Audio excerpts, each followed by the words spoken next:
સ્થાનિક સ્વરાજ્યની ચૂંટણીની તારીખો જાહેર થઈ ગઈ છે ત્યારે 26મી એપ્રિલે મતદાન અને 28 એપ્રિલે મતગણતરી થશે અને તેની સાથે જ ગુજરાતની રાજનીતિમાં ગરમાવો ચરમસીમાએ પહોંચી ગયો છે।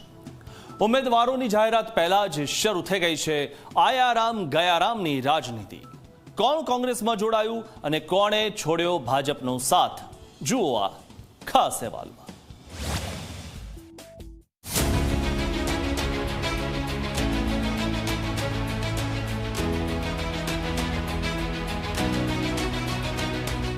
ચૂંટણી નજીક આવી એટલે પક્ષ પલટાની સિઝન શરૂ થવી એ ગુજરાતની રાજનીતિમાં નવી વાત નથી। કોંગ્રેસની ભાજપ અને ભાજપથી કોંગ્રેસ નેતાઓ સતત પોતાનો રાજકીય પક્ષ બદલી રહ્યા છે। ભરૂચના જંબુસરથી એક મોટી રાજકીય હલચલ સામે આવી। પૂર્વ ધારાસભ્ય કિરણ મકવાણાએ ઘર વાપસી કરી। 2017માં કોંગ્રેસ છોડી ભાજપમાં ગયેલા મકવાણાએ ફરી એકવાર કોંગ્રેસનો ખેસ ધારણ કર્યો। તેમનો દાવો છે કે 12 એપ્રિલે તેઓ શક્તિ પ્રદર્શન કરશે અને તેમના સાથે હજારો કાર્યકરો કોંગ્રેસમાં જોડાશે। 2017ની અંદર જ્યારે હું ભાજપની અંદર જોઈનિંગ થયો હતો, મારા ગુરુજી છે પરમ પૂજ્ય હરિપ્રસાદ સ્વામીજી મહારાજ હરિધામ સોખડા, એમની આજ્ઞાથી ને એમના કહેવાથી ભાજપની અંદર હું જોઈન્ટ થયો હતો। પણ જ્યારે સ્વામીજીની સાથે એમને જે કમિટમેન્ટ કરી હશે, કોઈ કમિટમેન્ટ આજ દિન સુધી પૂરી થઈ નથી। સતત અવગણના થતી હોય તો કોઈ પણ માણસ એનું છે તે ભાઈ સ્વમાન બધાને વાલું હોય, એટલે આજે એ જ સ્વામીજીના શિષ્ય છે અમારા પ્રેમ સ્વરૂપ સ્વામીજી, એમની આજ્ઞાથી હું ફરી પાછો કોંગ્રેસની અંદર છું। રાજકોટમાં પણ રાજકીય માહોલ ગરમાવો છે। આ માસ કૌભાંડના વિવાદમાં આવેલા પૂર્વ કોર્પોરેટર દેવુબેન જાદવે કોંગ્રેસનો હાથ પકડ્યો છે અને ભાજપમાંથી સસ્પેન્ડ થયેલા દેવુબેન હવે કોંગ્રેસમાં સામેલ થાય છે। કોંગ્રેસના પ્રભારી જેની ઠુમરે તેમને કોંગ્રેસનો ખેસ પહેરાવ્યો।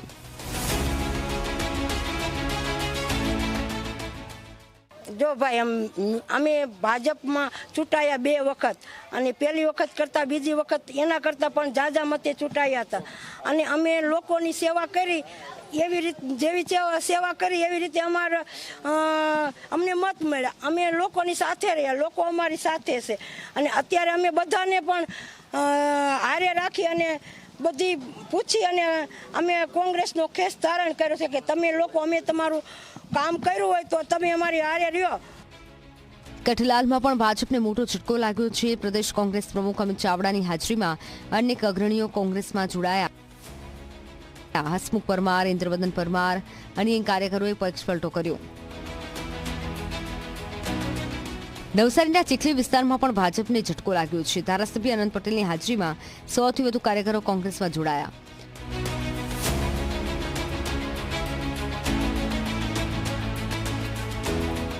વડોદરામાં ભાજપમાં આંતરિક અસંતોષ સામે આવ્યો છે।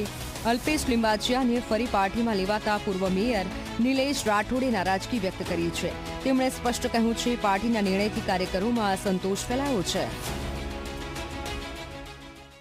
ભારતીય જનતા પાર્ટીએ 6 વર્ષ માટે સસ્પેન્ડ કર્યા ને, ત્યારે તમામ પ્રદેશ અને શહેરના તમામ નેતાઓનું સાથે સંકલન થઈને સસ્પેન્ડ થયા હતા એવું મારા ધ્યાનમાં છે।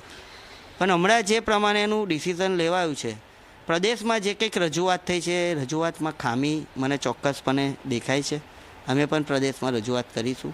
ભારતીય જનતા પાર્ટી પર સંપૂર્ણ વિશ્વાસ છે। પણ આ કહે છે ને કે ગુરુ ચેલાનો આ ખેલ છે। ગુરુની ઈચ્છા એવી છે કે ચેલો ગમે તેટલા કાંડ કરે, ગમે તેટલા ગુના કરે, પણ છેલ્લા ચેલો તો મારો જ છે ને।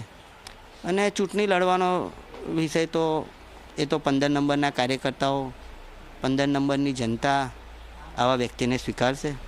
કોઈ ઘટનાના કારણે એમને સસ્પેન્ડ કરવામાં આવ્યા હતા અને ત્યારબાદ લાંબા સમયથી એમની રજૂઆત હતી કે મને પાછો લેવામાં આવે અને ભવિષ્યમાં કોઈ પણ આવી ભૂલ ના થાય એની એમને તકેદારી રાખવાની પણ વાત કરી હતી। આ જે રજૂઆત છે એ ઘણા લાંબા સમયથી પ્રદેશ મોવડી મંડળ સમક્ષ એમને રાખેલી હતી અને લાંબા સમયની રજૂઆતના આધારે પ્રદેશ મોવડી મંડળના નિર્ણયના આધારે એમને ઘર વાપસી કરવામાં આવી છે। રાજનીતિમાં કહેવાય છે ને કે કોઈ કાયમી મિત્ર કે દુશ્મન નથી હોતું। ચૂંટણી નજીક આવે એટલે પક્ષ પલટાની મોસમ શરૂ થઈ જાય છે। આ વખતે પણ કંઈક એવું જ દ્રશ્ય ગુજરાતમાં જોવા મળી રહ્યું છે। એક તરફ પક્ષ પલટું અને બીજી તરફ શક્તિ પ્રદર્શન। ચૂંટણી પહેલા રાજકીય પાટલી બાંધવાની હોડ લાગી છે। હવે જોવાનું એ રહેશે કે આ પક્ષપલટો કોને ફાયદો આપે છે કોને નહીં. મતદાને હજુ ઘણા દિવસો બાકી છે, પરંતુ તે પહેલા ભરતી મેળાનું આ મોસમ કેટલી ખીલેલી રહે છે તે જોવાનું રહ્યું. Bureau report, Zee media.